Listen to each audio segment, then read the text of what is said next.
¿Qué tal amigos? El día de hoy les quiero mostrar cómo usar su antiguo control de la PlayStation 3, el DualShock 3, con un dispositivo Android. Para este caso es un Galaxy S5. Para mayor comodidad voy a usar una montura, la cual es opcional, pero el elemento indispensable es este cable on the go, el cual debe tener un puerto mini USB y un puerto micro USB para conectar respectivamente al control y celular. Primero voy a ubicar la montura. Ahora voy a conectar el puerto mini USB al control, seguido del puerto micro USB al celular.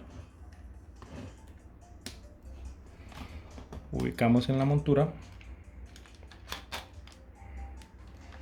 Voy a probar si ya funciona, todavía no, entonces hay que oprimir el botón de PlayStation para realizar la conexión. Puede que suceda esto, que se salga del emulador.